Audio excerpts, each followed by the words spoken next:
Well, no doubt you saw the news. Who could possibly have missed it? That the COP28 conference in Dubai went ahead. Of course, that's one of those big climate talk fests that happens from time to time. And there was big news, a huge result, something that was truly momentous and world-changing. And this being the case, of course, well, we're going to talk about it here on the Aussie Wire, aren't we? This momentous, world-changing event, this agreement that's been reached. And who else would I bring on to discuss this with me other than our science correspondent, Joanne Nova? Thank you so much for joining us once again here on the Aussie Wire.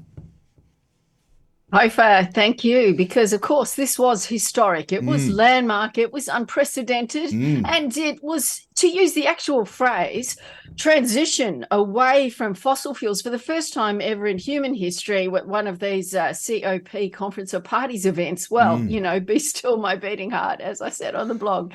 It's just one non-stop propaganda issue. And remember, these events have happened for 28 years in a row, and they're 2 weeks long. And this was a monster of a huge event. And we're talking Olympic level kind of conference.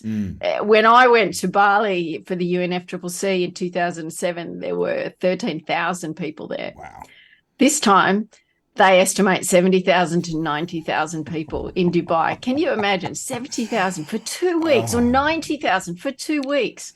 And well, the good news is, though, they all paid for trees to get planted to offset all of the jet fuel they used getting there. Now, this is the obligatory opening photo with various world leaders and delegates.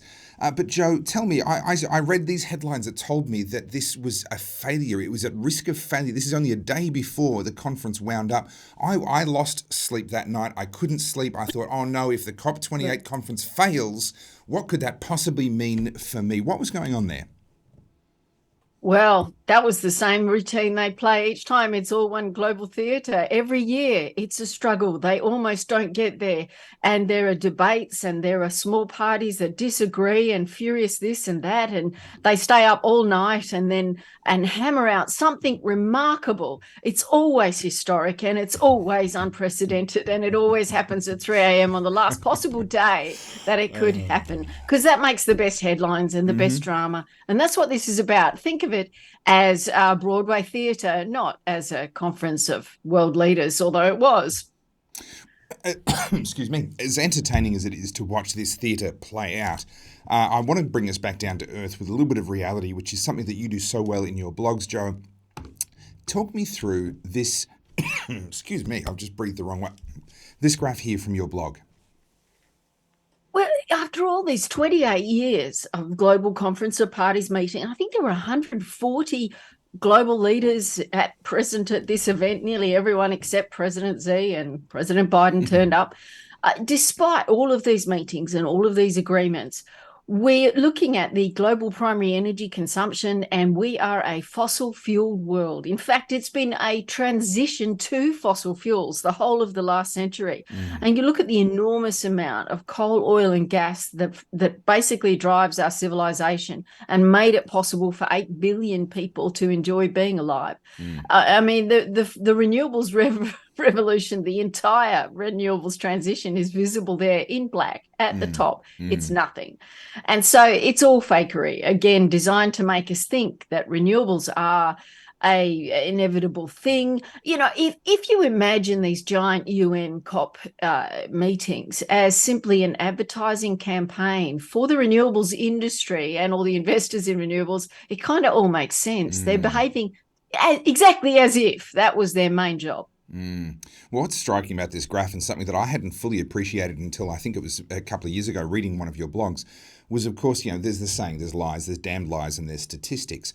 What they love to do with renewable energy is talk about the percentage. Oh, renewable energy increased as a percentage, up to this percentage. What they're not telling you is that the overall amount of energy consumption and therefore production is growing so fast that despite the percentage of renewables increasing, the absolute amount of fossil fuels being burned is going up by astonishing amounts. And correct me if I'm wrong, that remains true to this day. Yeah, absolutely. I think just this week we found out that 2023 coal use around the world was the highest ever since Homo sapiens started using coal. So it's hit yet another record. It was 8.5 billion tonnes of coal burned in 2023. And, despite all the lies, coal is not going anywhere. And when we look at that graph, the fossil fuel graph, what we can see is even in our civilization, where we might brag, oh, we're now blah, blah % renewable, we're not. We're buying all these products from China. And what's China using to make all these products? It's using the same coal that we used to use to make these products, but we just ship the factories off to China, and now we're buying back effectively the fossil fuel power via China. So nothing has really changed. The renewable energy is just the icing on the top of the cake, so to speak. But Joe, this has to be fake news. This can't be true, because the 28 in the 28 in COP28 means that they've done this 28 times now, and obviously every single time they've come away with these momentous, unprecedented, world-changing agreements. This is the 28th time they've come away with these world-changing agreements. Surely fossil fuel usage couldn't possibly be hitting peak and record levels now after all the hard work they've done over those decades. What's wrong with the picture here? People think that they've got some democratic control over what's going on, and you look at the way Anthony Albanese is behaving. He's not responding as if he really cares much about the voters. I mean, a little bit. I'm glad to see there is still, a little bit of concern there, but most of these decisions appear to be made, oblivious to what the voters want. Because when we survey the voters, when we have a real debate, we have seen time and time again that the voters say, well, actually, no, we don't really care that much we don't really believe the UN scientists and the lab coats. And I'm talking about surveys that show 50 to 60% of the public essentially saying, well, I'm really not sure that solar panels do stop floods in Bangladesh, and that if we cancel all our coal plants, it will revive the Great Barrier Reef. People are not buying that kind of extensive link. They just say yes when a surveyor comes, because it's a lot easier than the pain of saying, no, I'm a climate denier. And having to tolerate all of the hate that comes along with that. It's just extraordinary, the multiple layers of theatre here. The theatre on the political side, as you've just pointed out, where they make promises and tell us certain things that they know aren't true, in my opinion. That's my opinion of what's going on. The theatre that goes on at a global level, 70,000 people flying around the globe, maybe more, in order to tell us that they're saving the planet. But I thought their choice of venue this time was particularly appropriate, because Dubai, of course, is one of those places in the world that is not known for excess and crazy technological feats and energy consumption. No, of course not. I mean, these are people that live in harmony with nature. You won't see a single light bulb turned on that doesn't need to be turned on. You won't see lavish cars and private planes in a place like that. They're living very much in harmony with nature. And of course, they would never do something as environmentally irresponsible as create an indoor snow park, complete with penguins, by the way, in one of the hottest climates on Earth. At what point does this become so absurd that it all comes crashing down?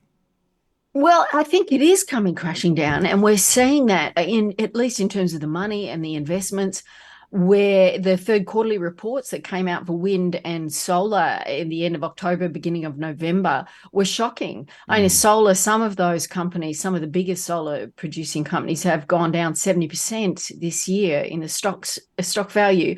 Wind down 30% to 40%. Across the board, sustainable funds are being hit. So, have a look at where your super is and make sure your super is not invested, because as interest rates have gone up, it has really hurt those industries which really aren't that profitable. Yeah. And in this case, the renewable industries are struggling this year because those interest rates have gone up, and suddenly everyone is saying, well, no thanks, and cancelling the orders for next year. The EV orders were also down, and EV stocks were also being hurt. So, watch behind the scenes, because what we're seeing, the reality is that countries, as we saw in the Ukraine, Russia, in the bad part of the war, everyone said, oh, this will be the new beginning, the new wonderful time of renewable energy, because everyone will find out how much they don't need the coal, as coal and oil. Remember, they all got so expensive as the gas went up in price. And yet, despite the incredible expense of all of those things, you know what? Everyone bought more coal, more oil, and more gas than ever, and not more renewables. So renewables got tested, I would say, last year, and everyone kind of realized, well, hang on, the emperor has no clothes. Well, I said at the end of 2022 that, in my view, 2023 was going to be the year when the pushback began in earnest. And I think that's been true on the cultural front in a very big way, but I think it's also proving to be true in a less distinct way, but proving to be true on these sorts of debates as well. I do think that reality is filtering through more and more, and that's thanks in part to the tireless work of yourself, Joe, and so many others that have been chipping away at this. How long have you been chipping away at this for now, Joe? Well, that UN conference in December 2007 was my first kind of intense exposure. And boy, was it fun. And we played a game of tag with the UN constantly throughout that, where they would cancel venues at the last minute. And, it's always plausible deniability. Forget to put our venues announcements on the letterboard so people didn't know where we were. And it was that kind of game the whole time.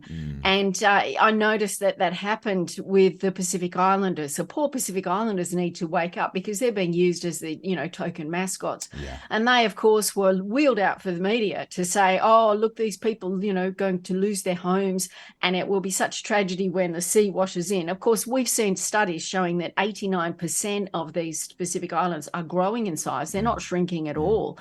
So it's all a myth. And then at the last minute, Tophy, you would not believe, those poor Pacific Islanders, the mascots, were somehow arranged to be out of the room having a meeting when the final historic, landmark, unprecedented vote came through. And they were all away from the room to come back in and find that this watered down nothingness kind of deal had been agreed. And wouldn't it have been inconvenient if they had been in the room and they had have said, but wait a minute, this is going to do nothing.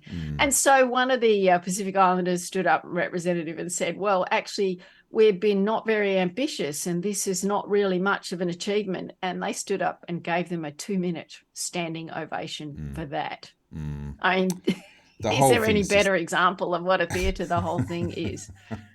2 minutes for saying, actually, we achieved nothing. Yeah. You've just pointed out how useless we all are. Yay, we'll applaud you for 2 minutes straight for doing it. It's just amazing. It's just right there in plain sight for anyone willing to see it. It's quite incredible. And they knew they'd been shafted, because they said, why is everyone applauding? Yeah. It's just the joke. Everyone was applauding because they felt sorry for the Pacific Islanders, because they had just shafted them and made the decision without them, knowing that they might not agree to a global nothingness deal, which could still be called historic, unprecedented, and landmark deal. Well, what's that's the headline they wanted. That's the saying, if you lie down with dogs, you wake up with fleas. And unfortunately, there's a whole lot of dogs have gotten into bed together, and some of them are discovering that they're waking up with fleas. Joanne Nova. That's the UN for you. That is the UN, absolutely. And we're finding the same thing, and our governments are finding the same thing as well. But Joanne Nova, that's a story for another time, and perhaps even for another year. Thank you so much for being a core part of the Aussie Wire this year. We look forward to having you on again next year. Absolutely. Thanks.